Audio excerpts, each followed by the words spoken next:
Oh, hi there. My name is Dimitri Riley. It's a pleasure to be here with you tonight. Could you guys do me a favor? I would love it if we could stop lying to ourselves, right? Tonight here on Truth Talks, we're saying what everybody whispers, but nobody wants to record. Why do some Black immigrants act like they're better than Black Americans? I just want to know.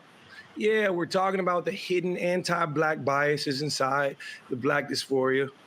From backhanded shade to outright superiority complex, this isn't just ignorance. This is disrespect in the colonizers and passed down like poisons. So tonight, we're asking, how do we fix this deep divide between Black Americans and Black immigrants? Before it kind of get us all chained up, you know what I'm saying? Like, let's call it out. Let's break it down. We can do it right here, right now, on Truth Talk.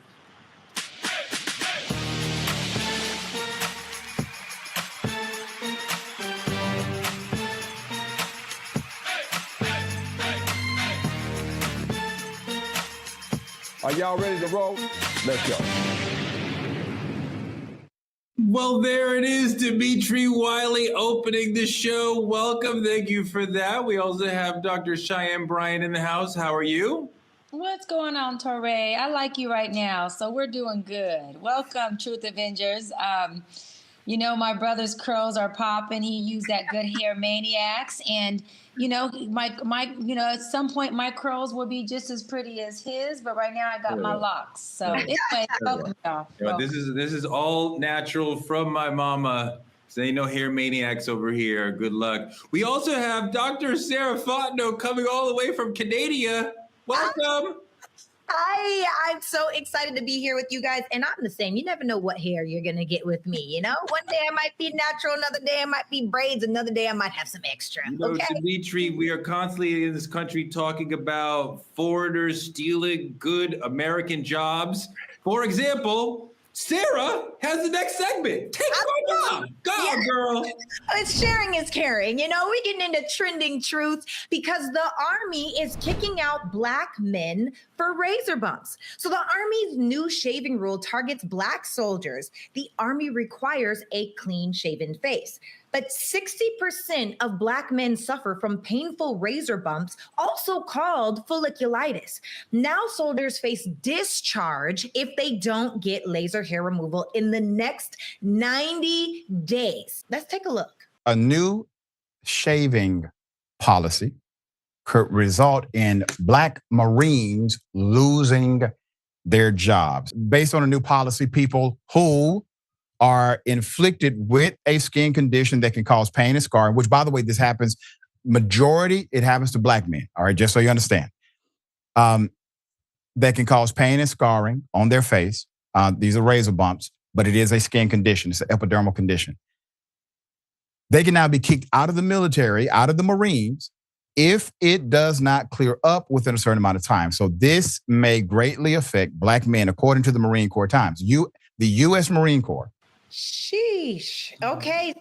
So it looks like, well, Torre, it looks like you can actually grow hair on your face. Sorry, Dimitri. Wow. But with that being said, Torre, is this just grooming policy or is it hidden racism in uniform? There's a little peach fuzz on the bottom of Dimitri's chin. We can get just right here. There ain't nothing right here, though. He was suffering from fake, but it's fine. You know, I don't think that this is trying to eliminate Black people from the military, because I think the military understands that they need Black people. African-American men, particularly, are a large portion of the military. But I think this is why DEI is valuable, especially at higher levels of decision-making.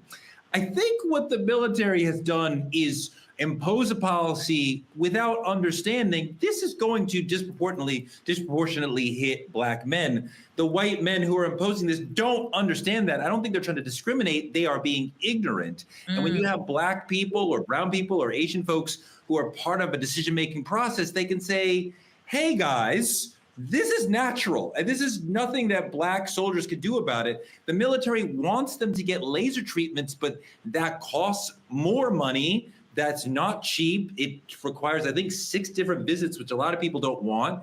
If you go on a deployment, you may not be able to get this laser treatment at all.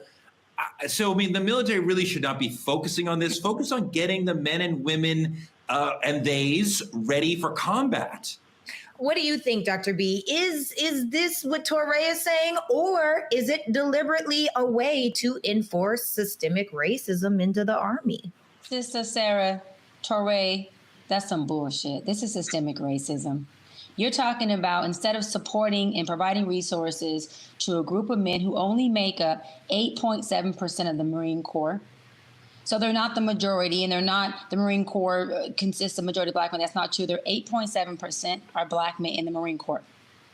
And instead of providing them with support or resources on how they can have treatment for that, you rather say we are going to make rules and regulations where you can't be a part of a country or serving a country, risking your life, which is what we need.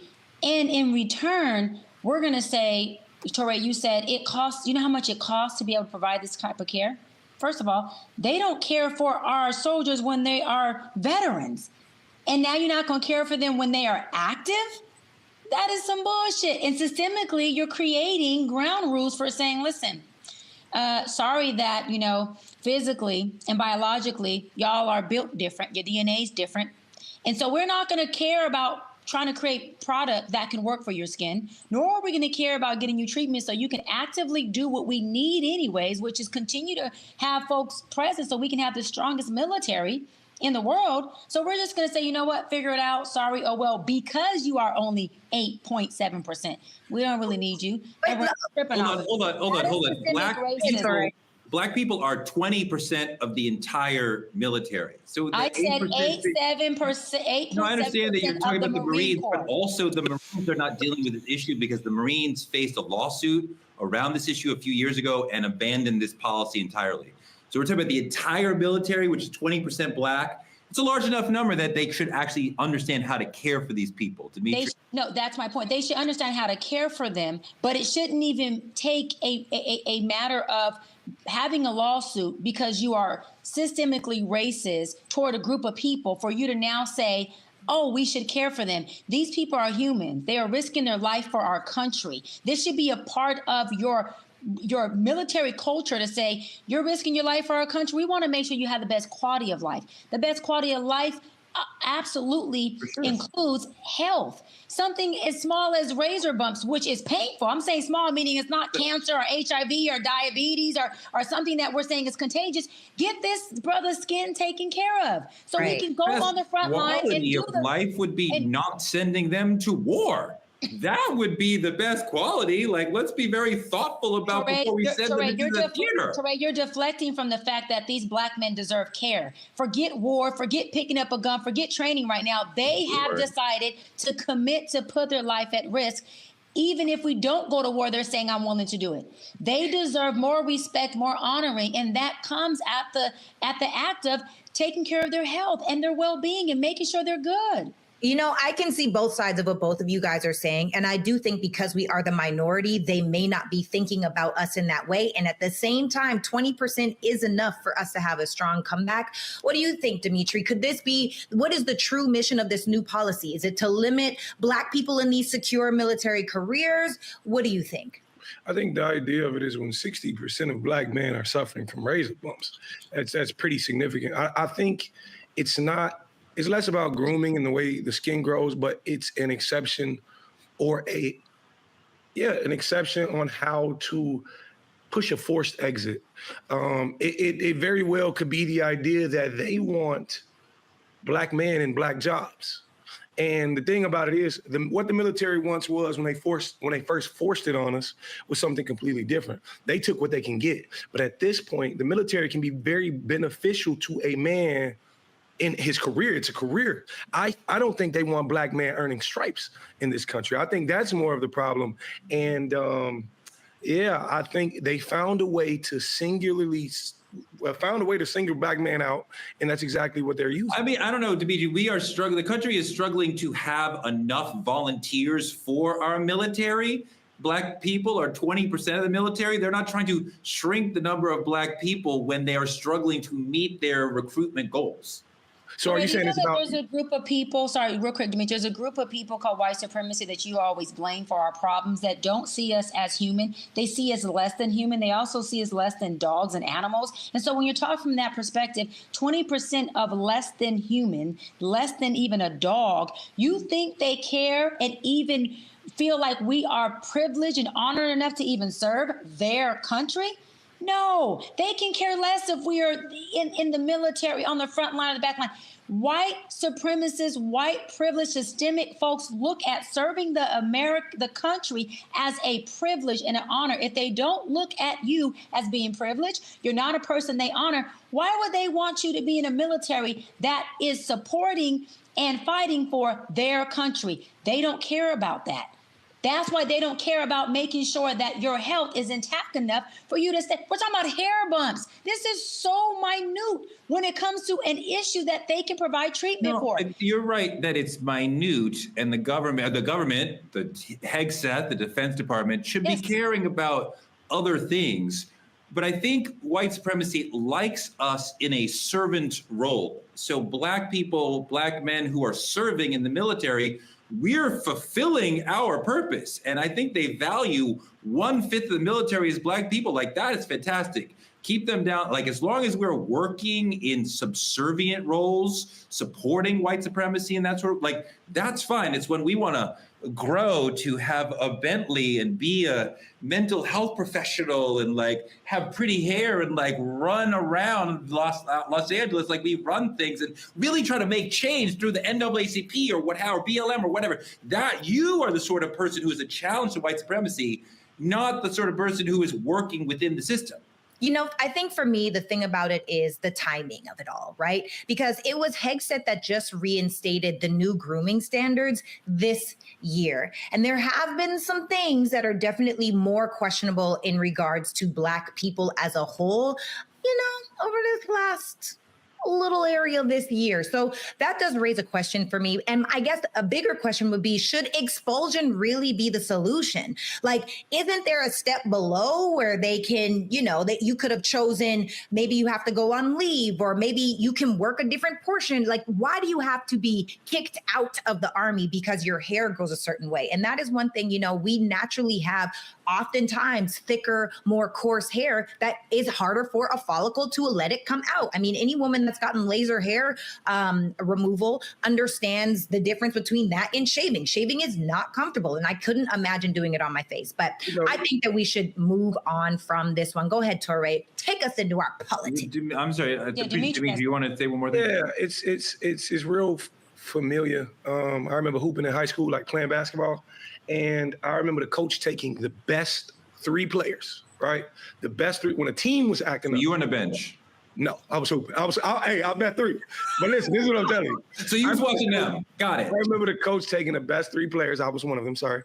And making, as an example, making us go mop the floors when the team was wrong. He took the leaders of the team, the best. It was never about performance. It was about power. In saying, look, no matter how you show up, look what I control. I control this narrative. And I think, like you said, Torre, this is a hierarchy thing. Why push us out when you can, you know, pivot because you want us out? I think that's as simple as it is. That's a fantastic place to leave this. I want to move on to our politicking segment. The Department of Homeland Security has ended temporary protected status for Haitian people who are in America. Starting September 2nd of this year, over 500,000 Haitians will lose temporary protected status, no protection from deportation, no work permit, no safety net, just go back. Is this the new immigration policy? Is this America trying to get rid of even browner people? Look at this video. More than 300,000 people face the prospect of being sent back to Haiti in September thanks to a change in U.S. policy. The decision comes just months after Homeland Security Secretary Kristi Noem ended temporary protected status extensions for Haitian migrants in February. Haitians were first granted TPS under the Obama administration following the deadly 2010 earthquake and has been repeatedly extended due to rampant gang violence and political instability following the 2021 assassination of Haitian President Jovenel Moïse. In the announcement, NOM said that conditions in Haiti no longer meet the requirements of TPS designation and that Haitians can return home in safety despite the ongoing humanitarian crisis. The statement did not elaborate further. This as the U.S. Embassy in Port-au-Prince urges Americans not to travel to Haiti and to leave as soon as possible. You know, Dimitri, the part of the backstory here is that America and France have been screwing Haiti for centuries. The reason why the country is poor and mismanaged is because those two governments have been screwing with them and keeping them down and extorting and extricating money from them for centuries. So now when they have a problem, a natural disaster, and America helps some of them. 500,000 people is not a lot of people for America to absorb. And to say like, well, we cannot help you anymore when we are part of the author of your problems. It's truly disgusting and a complete misunderstanding of why these people are struggling historically. Oh, absolutely. And I think you're right. Obviously, we got ICE locking up 3,000 people a day. We can do more help than that. I think the thing about it is, to me, and I hate to minimalize anything going on, but it kind of feels like collateral damage. And what I mean is this Haitian immigration and the hatred towards them is what we've always received. They are an extension of us. So why would I treat them much better than I treat you guys? And you're from here. And I think the thing about it is a lot of times we're seeing it just not with Haitian. Any color of brown is treated the exact same way. So for me, I see collateral damage in a larger situation. Sarah, I think that immigrants do something, give something, bring something valuable to the country. I think that we owe it to Haitian immigrants to help them when they are in a horrible situation, and we have the resources and ability to help people. This country used to look at immigration as like, wow, like we're so great, we're so big, we're so benevolent, we're so valuable and important that we can help people from other countries. And now we look at it in a sort of, what was a niggardly way, where we're like, if we give them a dime, oh my God, I want us to do better by immigrants, but we are only committed to demonizing them. Yeah, and I honestly don't even understand why that is the biggest focus of things. Like, why is immigration, and maybe you guys can answer this for me, let us know in the comments if you guys have this question as well. Why is that such a pressing topic when there are so many more life-altering topics that we should be addressing in America? Like you said, I don't think that there's an issue with having Haitians here. I don't think there's an issue with having illegal immigrants here. But we've seen it already. We've seen the cages that the ICE is putting and trying to get these 3,000 people a day. And now it honestly seems like we want to be that benevolent country where it's only us and we call all of the shots and nobody gets to come in and nobody gets to go out without our permissions. The issue with that, and my question for that is, what other country will now start to play the same game? And how will we also be shooting ourselves in the foot? I don't know that there's another country that will be able to do what the United States has done for the world over the last century plus, that anytime there was a major calamity in Eastern Europe, South America, Western Europe, Asia, that you could come here and we would absorb you. And I think part of the problem, Doc, is culture, that they talk about crime, they talk about economy, but the real fear is culture, is that brown folks, Haitian folks, whoever will come here and will change the cultural fabric of America, and the whiteness that they prize will be lost. Yeah, because America itself doesn't have a culture. The culture of America is the quilt of all of the different cultures that exist here, that have always existed here. And so, yeah, you stripped us of all of the Haitians and the Latin cultures and even Asian cultures and the Indian culture. I mean, you just go down the list and we just really have America at its core. But what's interesting is America at its core is still wrapped in the nucleus of all these cultures that we are now calling immigrants. That's the part that makes it so crazy, that this is not about America being the nucleus of America being white or the white family, right? This is really about America's nucleus is a cultural melting pot where people have been here, people come here, and almost every president we've had has actually deported many immigrants. Trump is just doing it loud. He's doing it transparently. He's doing it on TV, and he's doing it to where we can see it.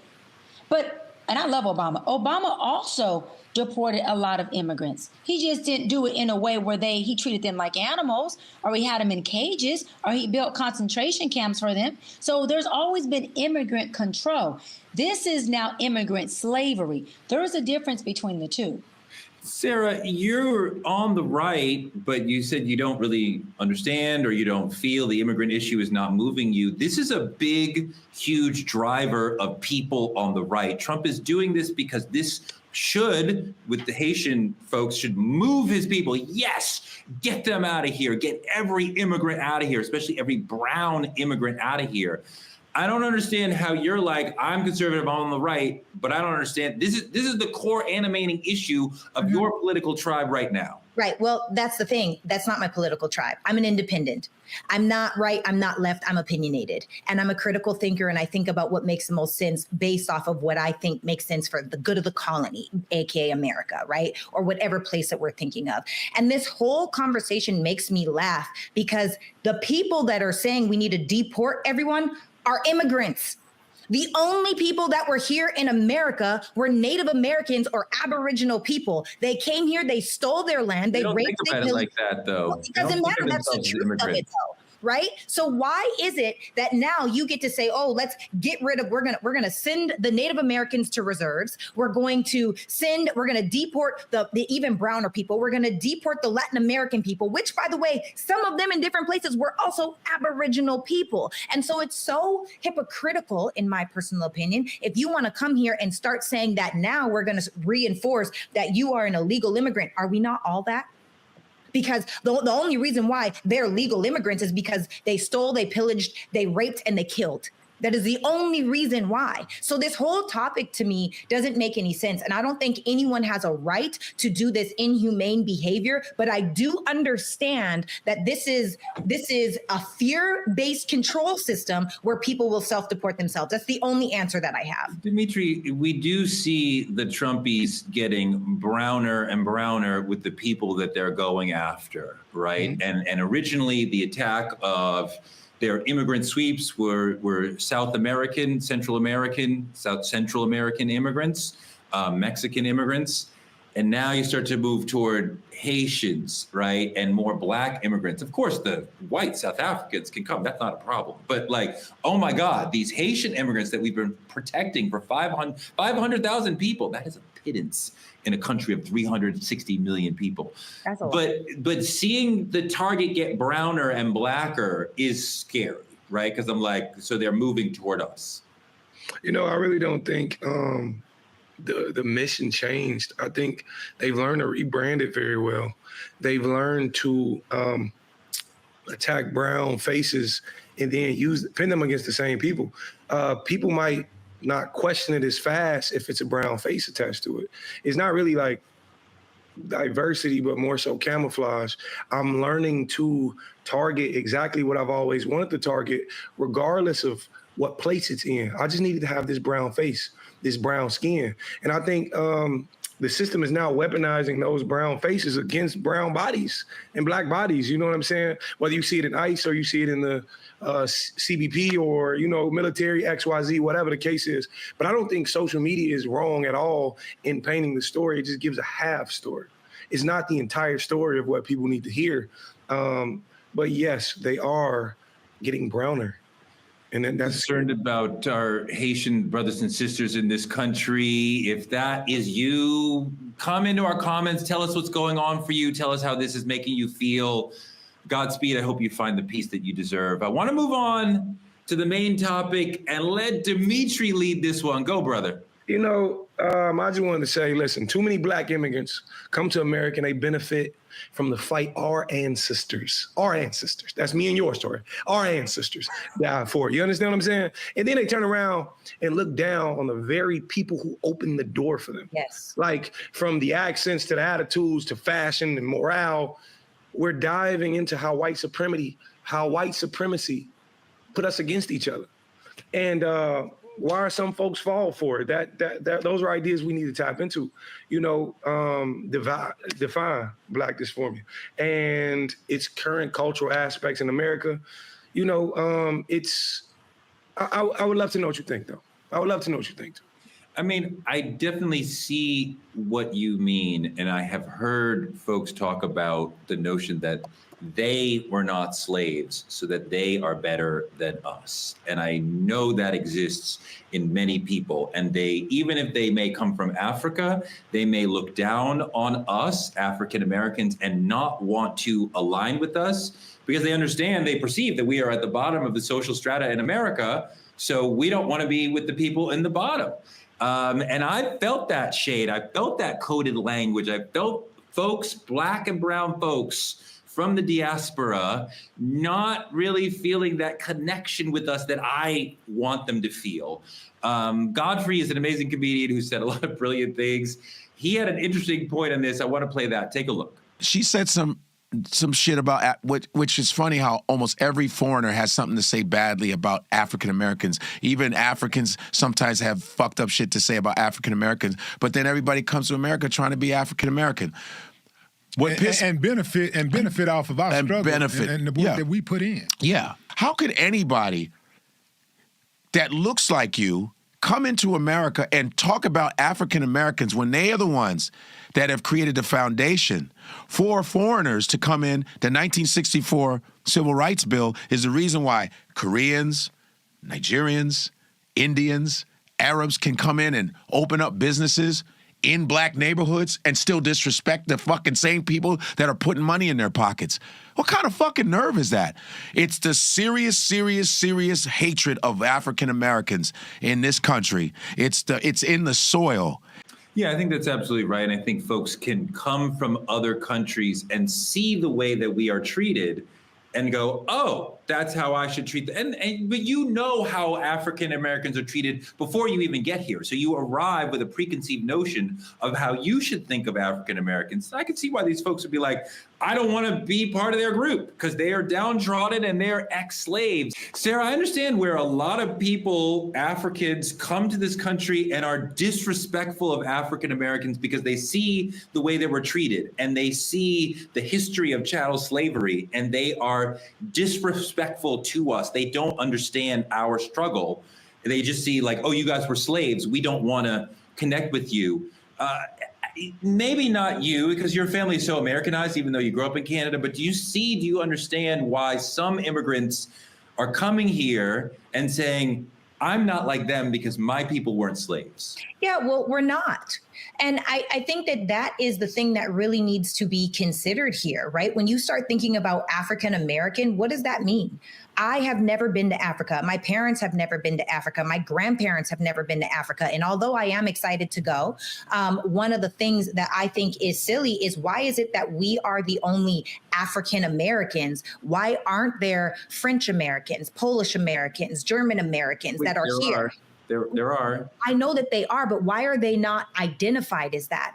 And I think that the biggest identity issue, or why someone that may necessarily come from a place in Nigeria or come from a place in Jamaica, is because there is no Blackadonia. We've heard it before, right? We don't have an identity point. We don't have I can't trace up the way 15 generations back. And although I believe my mom's like a 12th generation Canadian. Sarah. That's what we're talking about. That's why we're African American, because we understand we cannot trace back to specifically where we were, but we want to not just American to Africa, even though we can't document it. This is what I'm saying. Why are we not just American? Why are we not just Canadian? Why is it that because I have darker melanated skin, now I am an African American when I have no idea of the source point of that root? Now, is it a beautiful opportunity to go learn that? Yes, it is. And learn where I came from and try to track down my family lineage? Yes, absolutely. But I just don't feel like that should be an identifying factor until every other immigrant, by the way, that came to this country starts identifying the same way.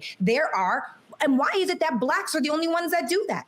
Why are there not, even if you were to say the Mexicans, right? People don't say Mexican American. They do. No, they don't. They say Mexicans, Torre. No, they do not. Well, if you live here, you're born here, but your family's from Mexico, you are a Mexican American. True, but is that what you're called? No, you're called a Mexican. No, well, that would be racist. If you are an American citizen with Mexican background, you are a Mexican American. I mean, like my family's from Africa. I don't know if it's Ghana, if it's Senegal, what country it is. All right, I know we're from Africa, and I want to be an African American because I want to know the past where I come from. It is critical to have a relationship to your history, and we are the only people in America who do not have a tangible relationship to our history. So we have to remind each other we are African American. No, okay, the connection is important, and the vagueness of the connection is also important. This is where the confusion comes in, because you're saying they call people Mexican American, like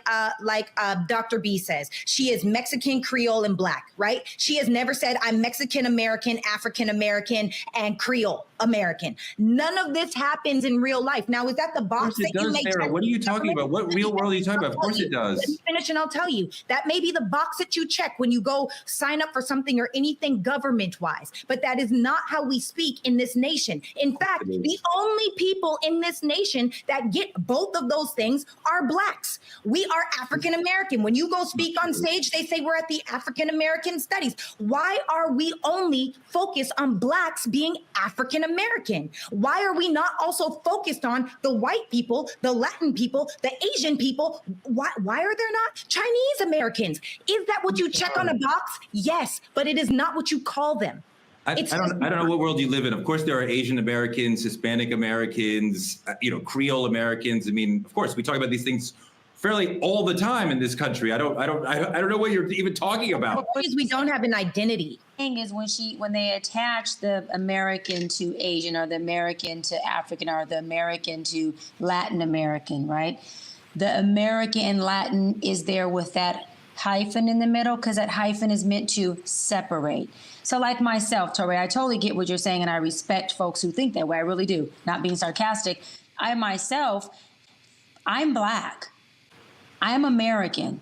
I was born here. My parents were born here. Even my Mexican mom and Creole mama was born here. So I don't go around separating myself by saying I'm African American. I am American woman who happens to be Black, Mexican, and French Creole. To Godfrey's point, the reason why I don't do that is because when we do get African immigrants that come here, we do get a different treatment as though they are different or better than the Americans who happen to be Black here, which I don't believe that we are better or I think we're different by culture and by geographical location, right, of where we grew up in environmental ways. But I don't think that I am better than an African who comes to America. Now, an African who comes to America, in my opinion, is an African American. I am a Black woman who was born here. I am an American citizen. I am not an immigrant. So I'm not going to couple or group myself with an African American. I am Black. I don't think people are wrong, let me disclaimer, who say African American or Black American and they were born in America. Sure. I just identify as an American Black woman, and I don't correct people when they say African American, but I'm not going to go introduce myself and say, hey, I'm African. I'm not. I'm an American woman. I'm just as American as the white woman named Sarah or Becky. I'm just as American as Trump ass. I'm just as American as any other person who doesn't look like me but has a different skin color. I am American. So therefore, I don't need to separate myself by saying, because you're white, you're American, and because I am Black, I have to say African American, so you know that we're separated from this country. I don't see it. Being African American is a tremendous source of pride to me. And it's interesting that you said the line between African American is a divider. I see it as a connector, as a thing that connects my African heritage to my American heritage. And yeah, the lineage of African American people in this country is special and unique. I want to be absolutely identified with that and part of that. That's why I took African American studies when I was in college, because I love Black people so much. And I don't need to go around saying I'm African American. I actually prefer the term Black American just poetically.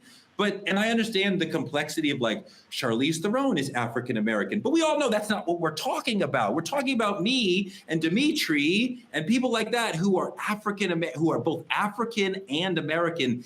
And the notion, especially for us, those two different cultures shape us politically, culturally, socially in amazing and powerful ways. And I have respect for the Italian Americans who are here. I mean, like, I live in New York City, so we see the Italian American parade every March. We see the Puerto Rican Day parade every June, I believe it is. We see Irish Americans parading in March also. So, I mean, we see parades, the Dominican American parade. Oh my God, like, they kill Brooklyn. It's beautiful. It's amazing. It's a party every freaking. So, I mean, like, I see a range of people. I want to talk about one African woman who made a really interesting comment, because there's a lot of negative stereotypes of African Americans around the world, but we found this African woman who had something really interesting to say. Let's look at that. I used to be, I think, a bigot towards African Americans and wanting nothing to do with them because I was fearful for my own life. Myself, when I arrived here, my tendency was to not trust African Americans. Our parents are like, be careful of these people. They're violent, they're scary, they don't like to study. The biggest thing that outside world and other Africans can see of African Americans is more the urban Black ghetto culture. That's what we call it ghetto here. That's hood rattery. I mean, that's what we see. But I think where we went wrong, as all groups, you have a subset who doesn't do good things and doesn't behave a certain way, but that shouldn't be an indictment on the rest of the community. So it took for me to come to this country, start to see for myself, oh, okay, there is definitely this urban Black ghetto culture that they're talking about, but there is also all of these other African Americans, millions and millions of them, leading and running amazing lives, raising families, building businesses, being, great professionals. I didn't expect that. So I think especially the music industry is what has caused a lot of problems, as well as Hollywood, in terms of sending the stereotypes to the outside world. Africans and African Americans, we don't understand each other. And there's such a disconnect there. And then there's a bit of a identity crisis that a lot of Black Americans have because we feel like our culture was stripped away from us, which objectively that is true. But that being said, it's like we then at the same time try to create this new vision of what our roots actually are without going to see our roots and going to figure out the truth. Dimitri, I love the point that she made. She was taught by media, quite often run by white supremacy, that Black people are immoral, thieves, all these horrible things. Then she came here and was like, oh, that's not true. We are not all those things. I actually love that she put it in perspective from someone who's lived through it.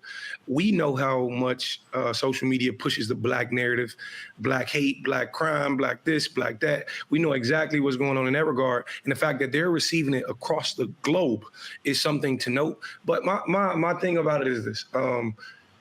They come here, right? And until you're aware, you're ignorant. Until you are aware that there are genuine good people and people who don't subscribe to that narrative, you wouldn't know, just like she said. But the thing about it is they come so quickly trying to detach themselves from what Black actually means, the pain behind it, the struggle behind it, the stereotypes behind it. They say, whoa. I understand what's going on, but please don't branch me with these Black people you're hard to. I'm different. But the thing about it is they don't understand these people will see you as no different. And I think that's exactly what's going on with this immigration factor. But you're absolutely right. She's absolutely right. Yeah, and I think that it's easy to separate yourself when somebody feels different, and that's the issue, right? And so I guess my question, Dr. B, I'll ask you this question: if some Hispanics chase whiteness for privilege, are some Black immigrants doing the same by pushing anti-Black stereotypes about Black Americans? And the real question is, who really benefits when we play their game? Oh, 100%. Who benefits is the folks who are creating the overt and covert racism narrative. Touré said it best. He said media ran by white supremacy is what pushes out the narrative for us to see and for us to be reprogrammed to continue to create in our communities, in our households, in our social groups, and then more than that, within ourselves, because we begin to embody that narrative subconsciously, not even becoming aware of it. What I find to be very interesting was this woman said that she's seen Blacks in America to be ghetto. Now, Sarah, I've been to Africa, Torrey, I'm going to think you did just because, you know, you seem to be well, or you haven't. No, because you seem to be well. Africa, what are you talking about? I know, yeah, that's what I'm going to think you did. Because I'm assuming, but I knew my assumption would be right. I've been to Africa. So for someone who is coming from Africa, meaning this woman in this video, who grew up there, to come to America and say that the Blacks here are ghetto, if you've been to Africa, and with all due respect, because I love Africa, and I was, oh my God, when I got off that plane, Torrey, I said something spiritually said, welcome home. Oh my God, it feels home, does it not, Torrey? But I'm gonna say this, there is no ghetto-ness in Africa. It is straight third world crime. Yeah. No, it is third world crime, meaning it's crime on top of crime that isn't even policed. So again, I'm not downing Africa. I'm speaking the reality of if you've been there, no, it's not ghetto. It is crime with no policing. You have military standing outside of resorts with big machine guns, and they tell you do not leave your resort by time even the little sun starts to go down, because you will be robbed. So what I'm saying is, and I told this story before on here, it's quick. We got in our Uber. It was 11 o'clock at night, me and my fiance at the time. The Uber was running the red lights. And I said to him, sir, I want to make sure we don't get hit or we don't get a ticket. Is this okay? He said, Mom, if I don't run red lights, he said, they will bum shack us and rob us, and police will not give me ticket because they know we cannot stop at night. I said, excuse me, run every motherfucking light. Go, Torrey. No, go. You're right. You're right. I love that. And just I've seen really that also. Wait, hold on. I've seen that also in other places where it's a little more lawless. But the point that Sarah made about Hispanics chasing whiteness for privilege is real. And I don't bring that up to shade. For a long time, people on the left thought, oh, there is a rising number of Latinos and Hispanics coming into this country. They will see themselves as people of color and vote with Black people, and we'll have this massive permanent majority of people of color. And a lot of brown people, Hispanics, are like, no, I am gentrifying. I want to be with them. I want to be with the powerful group. I don't want to be with the downtrodden Black people. Wait, that's how Trump got in office. Hold on. Yes, and Africans are making the same point. I want folks who don't live in this country to understand that Black people are amazing and beautiful and powerful, and not and Black people who are in the hood are also amazing and beautiful and powerful, and some of them are dealing with white supremacist forces beyond their control. So before we go, oh my God, they're all stealing and violent, there's a reason why some of that is happening. Well, it's really crazy when you start thinking about how deeply these different beliefs are rooted. I was in an Uber the other day, and one of the things people always say is, where are you from? And I'm from Canada. And so having conversations with different people, this man told me that Blacks in Atlanta are an embarrassment and they have no unity. And a part of me is like, well, depending on where you're looking, you could definitely find that. But the other part of me is like, wow, so sad that us as a people think so differently, because that driver was Nigerian. Right? It was a Nigerian driver saying that Blacks are an embarrassment and that we have no unity. Now, the truth to that is, in a lot of different ways, we as Black people don't have a unity. We don't have a collective economy. We aren't coming together to create things, which then brings me to the question of, how is it working with Black people? Have you guys had crazy experiences? Because I certainly have. So there's different beliefs and ideals and biases that each of us can have in our minds that kind of set us up in a different way, where now we are looking at people a little bit different. But I will say there's a difference between Blacks and niggas. I'm just going to say that straight up. Okay, Chris Rock. I'm just saying. It was said really well. When you say that, are you suggesting that some people act like niggas all day long, or there's certain moments where you don't like the way a given person is acting or behaving, so you're going to denigrate them in that moment and call them a nigga, but they're not a nigga the rest of the day? Like, here you go. There's a lifestyle of being a nigga. And then there's a lifestyle for you got to respond to certain. What's the lifestyle? You got to pull yourself out of it. Wait, Sarah, I got a question. Candace? Sarah, I got a question, Sarah. Wait, I want to know what the nigga lifestyle is. Though. What's the nigga lifestyle, Candace? Tell me that. I want to ask her a question. Yes. Because I have, I'm a black woman, but I definitely got a nigga deep in there. So what do I consider? Is that my lifestyle or what is it? Because let me tell you something. If somebody says something to me that is completely out of pocket, yes, especially if it's systemically racist, especially if it's a Karen, let me tell you something. She gonna get the whole nigga out of me in that moment. So what does that mean, Sarah? Diagnose me about my nigga. Tell me, I want to hear about this. I love it because that's what I'm saying. Lifestyle is an everyday thing that you do, right? The difference between being a black person or a black human is when you're just, you have it in you. We all got a fire-breathing dragon inside of us. And with the right circumstance, right opportunity, right access, it might be time to ignite some fire. So but some people are niggas all day. Yes, some people are. The fuck are you talking about? Lifestyle. What is the racism, Candace? Why are you dissing black people? I don't know if that's a diss. Why is that a diss? It's like if someone is universally unattractive, is it bad for saying it? If someone is obese, is it bad for saying it? Universally unattractive? Hold on. What are you talking about? Your question is so the notion that some black people are basically beneath your respect. Whoa. Don't put words in my mouth. Your question is so good. I have a question. He's putting words in my mouth. No, Dr. B, just wait. But who is the nigga all day? And then after you answer, just tell me, after you say what you say, just tell me, give me a person to Teray's question, because I love it, that who is a nigga all day? Give me one person that you're like, he's just a nigga all day.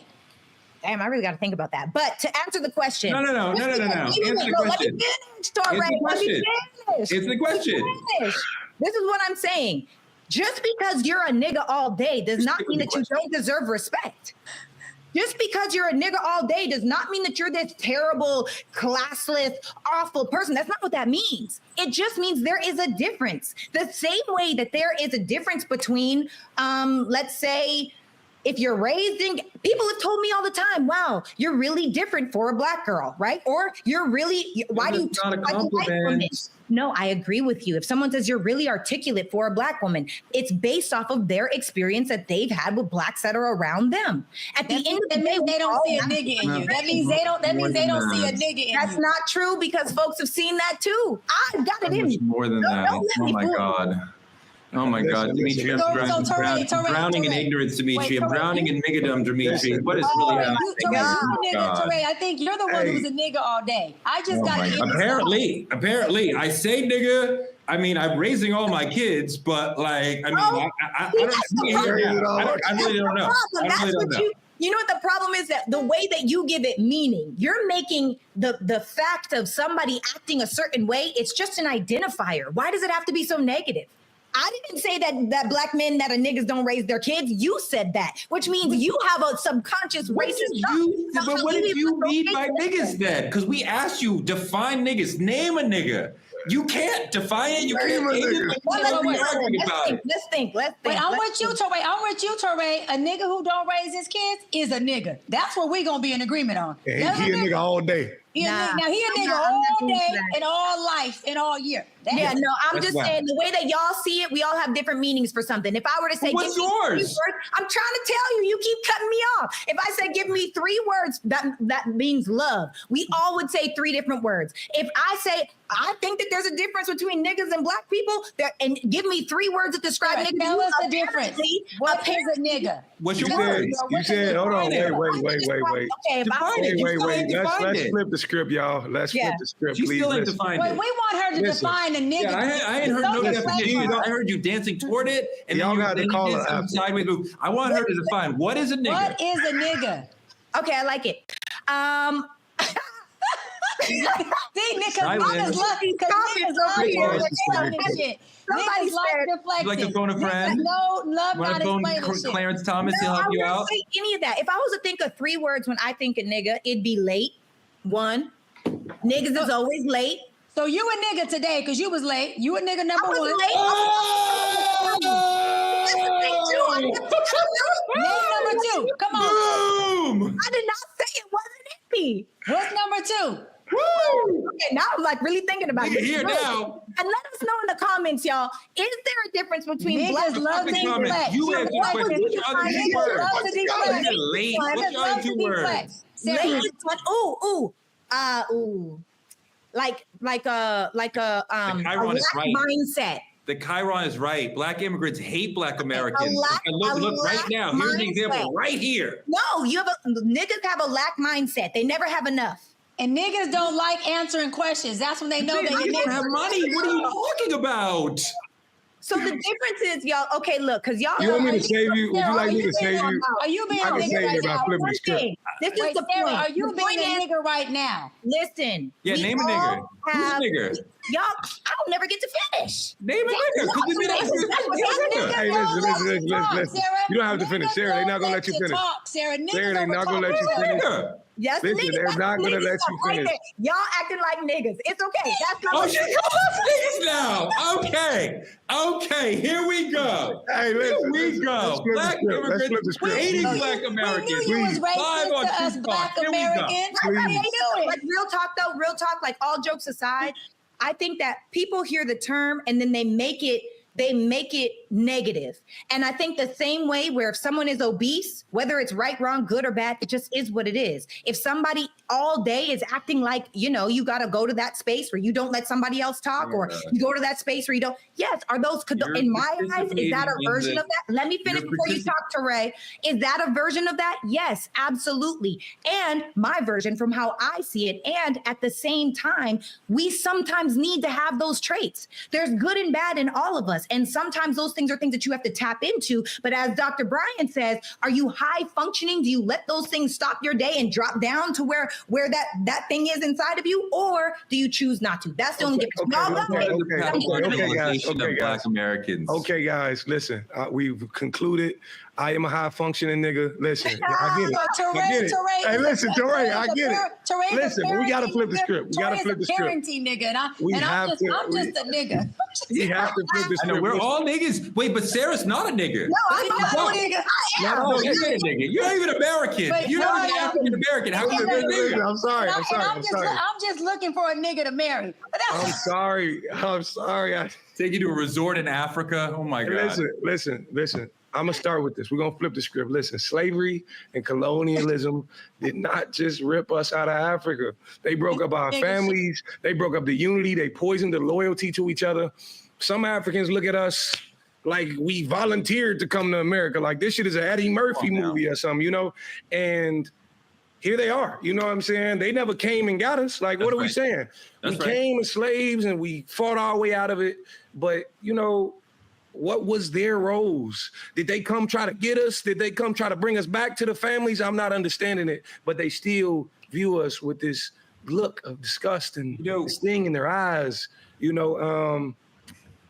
love to say we're not monolithic. We want Black autonomy. Autonomy. I'm sorry. Exactly. We want Black autonomy.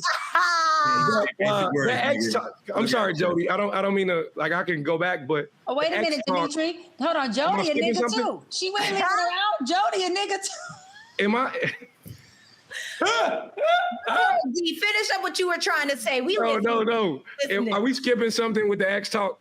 No, you can look. I don't want to blame our African ancestors because from my understanding of our history, they did not fully understand what they were doing. They knew that they were selling certain people into slavery, but slavery had existed in the world, but the peculiar institution, the particular form of slavery that was practiced in America, the cruelty, the separation of families, the life permanent nature of it, the being born into it, that had not really been practiced like this in the world. They did not understand the depth of the tragedy and the hell that they were selling us into. So before we would even begin to say, well, what is their place in this and what did they do and why did they come get us? They didn't know. They didn't know how bad it was that they were moving us into. No, I can understand that. And I sense it to a degree. But the way we're viewed when they do come is amazing to me. And it's not just about skin tone. Again, like the video we referred to early on, it's what they're taught. It's how they're taught to view us. And there's no one person to blame, Blame Sarah. What about you, Dr. B? You got an opinion on that? I think it's a big envious, jealousy, and jadedness. I mean, we're here. we're where they want to be. We are here experiencing what people call the American dream. They don't come here because this country is worse than the country they're in. They're coming here for opportunity. Yeah. About that American dream. And we are here, whether we're doing what they deem is, being grateful of the American dream or not, we still have the opportunity. It presents itself. They come here and grab the opportunity because they have a polar opposite of what it feels like, and they know what it's like to not have that. So they come in our ghetto country, and they tend to do really ghettoly well because I guess they look at the niggas who are here who ain't doing much with it and go, you know what? Because I don't want to be a nigga, I'm going to do something better with it. And I'm being funny, but I'm being honest. So I really feel like a lot of times, it's more of y'all been here and we don't think subjectively that you guys are doing enough with these opportunities. I've heard a lot of Africans say that to me, that look, we come here, we get an education, we build family, we do our things. Asian Americans come here, they build businesses, they open up stores, they make money, and they see opportunity and they grab it. And you folks who are here have this opportunity and you sit around and you want to be on government assistance, or you don't want to work, or they deem us as being lazy with the opportunities that we have because we're not doing anything.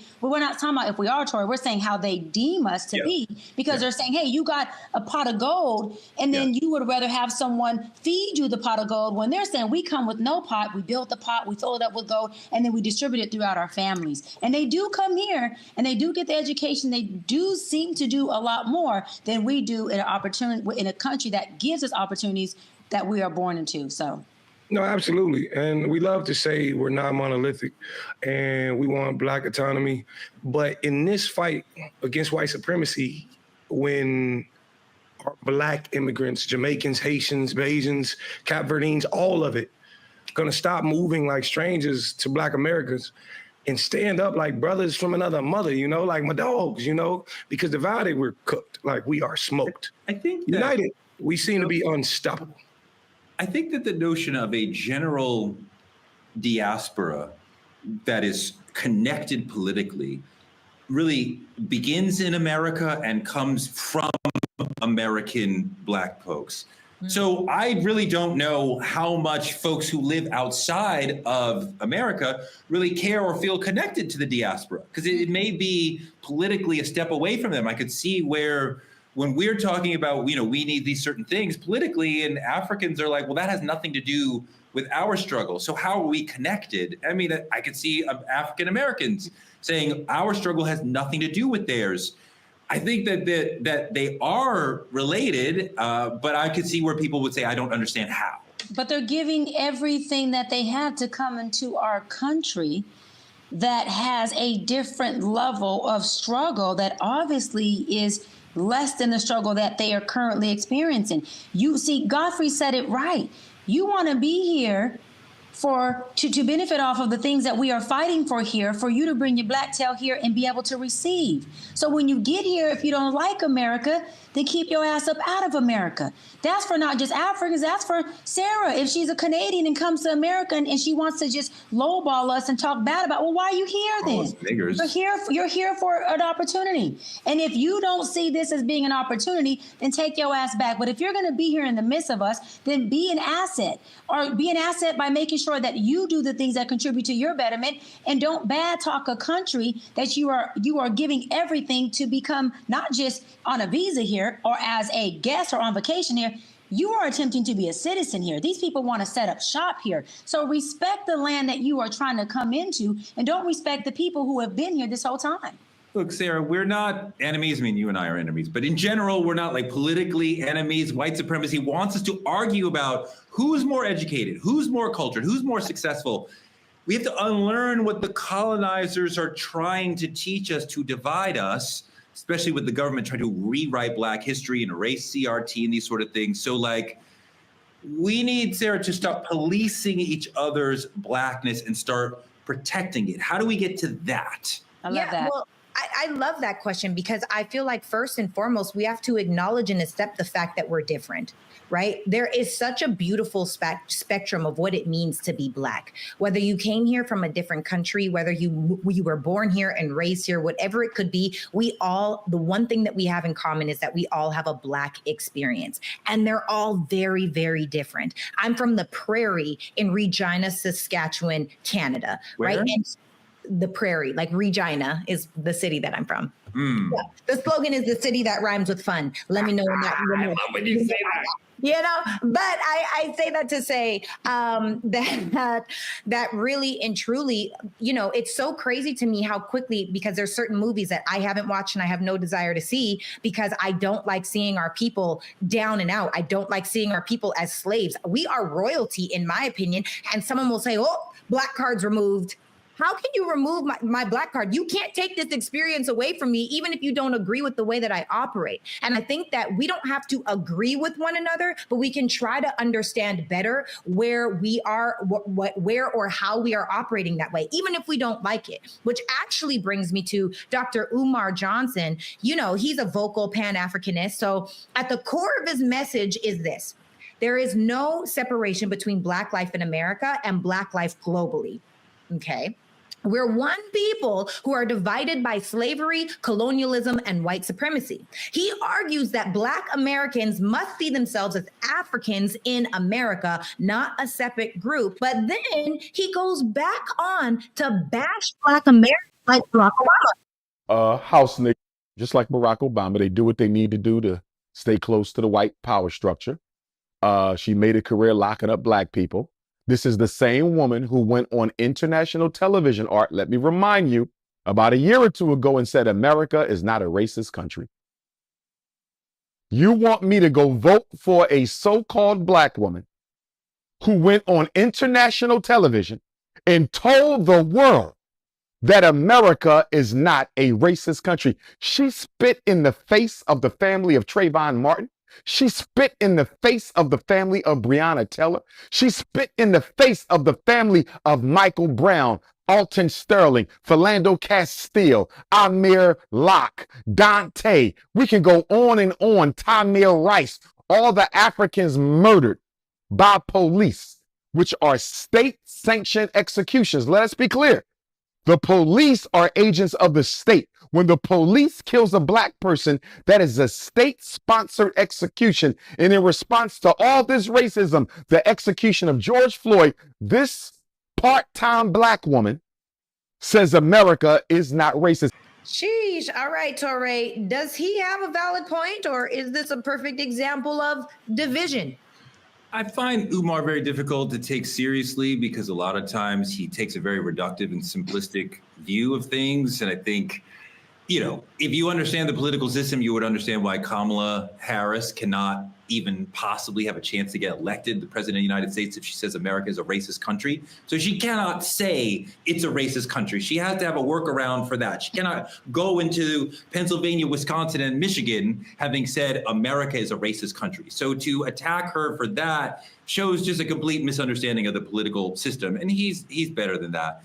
But I think that African Americans are, of course, part of the diaspora, but what we have experienced in this country is so unique and so different and so traumatizing to us that I don't know what our connection to our brothers and sisters on the continent really is when they've had their own struggle and their own trauma and their own journey that is entirely different than ours. So like our political problems have nothing to do with most of their political problems. And, you know, to say like, well, we have to see ourselves linked. I mean, like, I understand the value. Obviously, you know, I was in college talking about Nelson Mandela and marching to hope that Nelson Mandela would get out of prison one day. So we saw the global diasporic struggle as one, but so much of what African Americans are dealing with as far as the war on drugs, mass incarceration, white supremacy, has nothing to do with what our brothers and sisters in Africa are dealing with. Touré, here you're in part, the beginning of your statement, totally disagree. To have a Black leader who can't be Black is a complete deficit to our Black community as a whole. And I'm not just talking about Black Americans. That is her doing exactly what we've been taught to, which is to suppress and to hide behind our Blackness. And that to be Black and loud or Black and proud is not safe, and that it is looked at as a loss. And so to run as, you know, as a run for presidency and say that we are in a racist country, which is the truth, you're saying would have harmed her. But that is exactly what white supremacy is telling every black person, that the more blacker you are, the more harm you are, you know, subject to face. And so to have a leader that leads in that way is exactly why when Kamala was running, yes, I voted for her because I wasn't voting for this idiot, but I didn't vote for her because I believe she can lead us. To be transparent, I voted for her because she, to me, was the better of the worst of the two presidents. Because again, if I'm looking at a leader who is running and she is identifying as black to get our votes and to get our attention, and she's also showing entertainment that would pull in the black community, but she's not talking policies and politics because she's too arrogant to think that we would understand that. You're also telling me you can't say certain things that represent blackness. But at the same time, that is exactly the fight that we're fighting, is being able to be as black as we need to be and represent ourselves as black folks in different representations and be okay with it. Because black men are saying when I go out this door and I show up black, even when I show up black and I'm ducking as a black man, I'm still getting hit. I'm still getting mistreated. I'm still getting police brutality. So I got to figure out how to be black in the world. Otherwise, there's a problem against me. And I'm going to land on this. A leader who comes out and leads and teaches us by example that being black is a weapon and not a tool. So hide it, because if they hear you too loud, it's a problem. That is one of the biggest problems in our community, is black leadership that ain't leading black. They're leading very, very overtly, systemically racist. Well, I think it was an interesting point, but you started and you referenced Kamala as a black leader. She's a leader who is black, but she is not a black leader. Jesse Jackson was a black leader in that his power came from his relationship to the black community. You say whatever you want about Reverend Sharpton. No, you're right. That's the problem. Kamala wasn't a black leader with no relationship to the black community. Prove my point. Continue. Well, no, but I mean, like, to expect her to then come out and be a black leader when she has never been that in her career. She's a senator, she's a DA, she comes from political power, right? I mean, she's never been about, let's be unapologetically black. You cannot be unapologetically black in that way. You can dance with the AKAs and the DSTs. You can rep how much you love Howard. But if you want to be the president of the United States, and Barack Obama showed us this, you can't say America is deeply and systemically racist. You can talk about policies that might move us forward, that might help Black Americans, but you can't call the country racist and expect to go into Michigan and get votes enough to get a federal election. Oh, Touré, you can't I don't know where you are. Yeah, Touré, you can't go against the systemic racism. You can't go against the master. You better line up, saddle up, and speak like they speak and talk like they talk and walk like they talk. Because as a black woman, you're not a black leader. You're just a black woman who's in leadership. That is the bullshit mindset of how people who are whitewashed think. If you are black and you are leading, you have a responsibility to your black people. If you are black and in a leadership position, you are leading people and black people. So you don't need to be unapologetically black, but you do need to be a representation of what black is. And if you can go march with the AKAs and go to Howard and do all those things when they benefit you, then you should be able to be in a leadership position and be black when they benefit all of us. She was absolutely all those things. She just understands, I can't tell America you're racist. No. I can't have 100, 200 million white people saying I called them racist. That would be ending the election immediately. Like that's not the role that a federal candidate could take. She understands Eurocentric way of thinking. She understands what you're saying and how you're talking, what whitewash looks like. And she doesn't even know that she's pushing the underlining white narrative by being the underlining, not willing to be the unapologetic, underlining black woman who's wanting to suppress her blackness, to suppress everything that she stood for when she was at an HBCU. Wait, when she crossed over to the Divine Nine, all that is unapologetically black. But now that you are in office at the highest level of presidency, we let a white man get in office and say, get rid of the Mexicans, niggas ain't shit, I'm white, and we gonna make it right, make America great again by getting rid of immigrants and pushing in white folks and bringing in white immigrants and making it okay for them. But a black person in leadership can't be black in leadership. No. Because, hold on, you're saying because it's dangerous. She won't win the race. She won't be. Hold on. She didn't win the race by being a whitewashed woman who ran for office. So now what? She didn't win doing it that way. You just said it. You just said there's a lot of reasons. There's a lot of reasons why she didn't win. But do you understand what code switching is? That's one of them. We understand that we go into certain white spaces and we have to perform blackness in a particular way to be successful in those spaces. That's not selling out. That's just understanding the audience you're talking to. You do. And my blackness have worked for me. I'm very successful and I'm very black. And everybody who works with me knows that, from Dimitri to Sarah and now you too, Touré, and our executive producers know. I am blackity black, and it's worked for me. And if I decide to run for an office, I'm going to run black. And when I get in office, Touré, I'm going to send you a private jet, and I'm going to have a black car pick you up from there and have you in there and give you a 6-course dinner just for you to say, Doc, you were right. And I'm going to say, welcome to the White House with a black call the LA Times and tell them about your corruption, get you kicked out of office. Code switching is natural.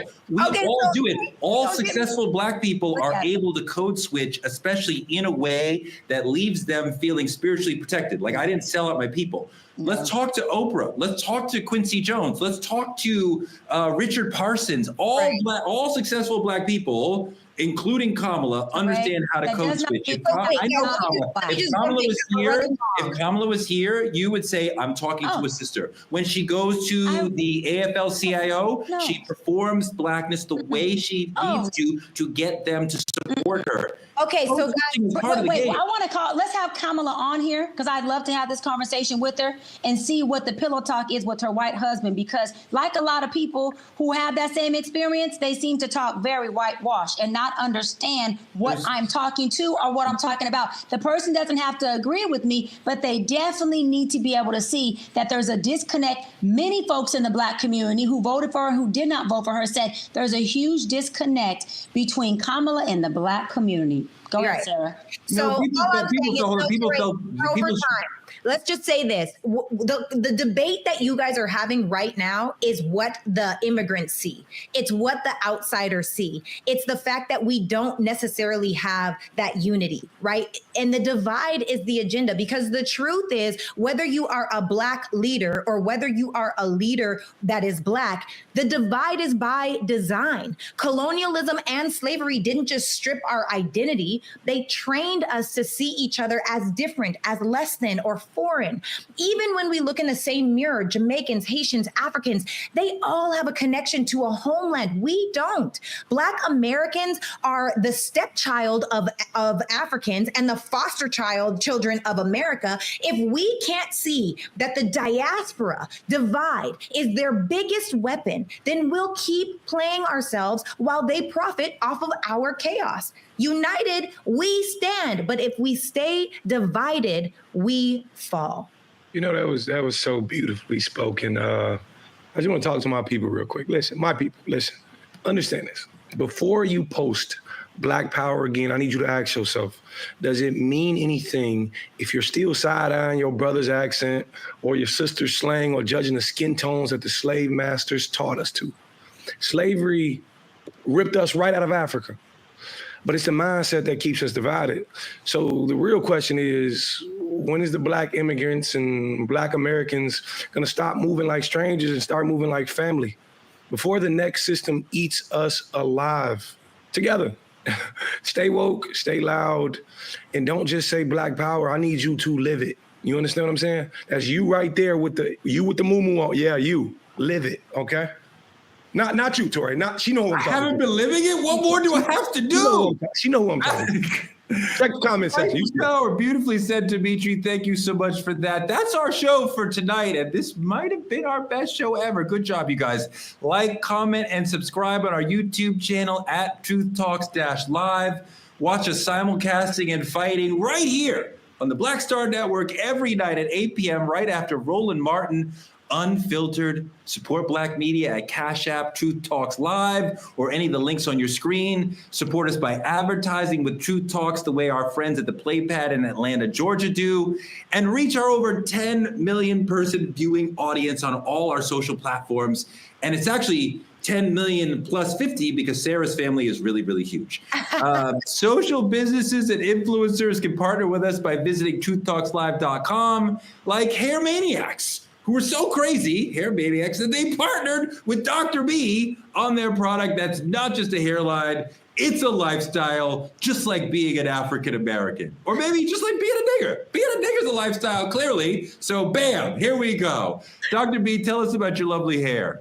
Listen, this is what I got to say. The reason why I love True Talk so much is because on here, we are unapologetically Black. And sometimes I got to get Touré back in alignment to be in his unapologetically Black self. This is where we don't whitewash, we don't water down, we stay 10 toes down on being Black, proud, and brown. That's just what it is, y'all. I don't even want to talk about Hair Maniacs no more. I needed to make sure I did a shout out to myself and those who stand on being Black unapologetically, because that's what True Talks is all about. Good night, y'all.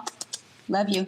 If you become a VIP member of the Truth Lounge, you can click on any co-host room. Dimitri will be there if you click on his room telling you, raise your kids, be good to your children. Oh my God, that's what he does. That's what I sound like. As we talked about tonight, Black media is under attack, so tell a friend to watch our show every night, 8 p.m. EST, 8 p.m. PST. We'll be back every night. Your friends here, 8 p.m. See you tomorrow. Good night, y'all.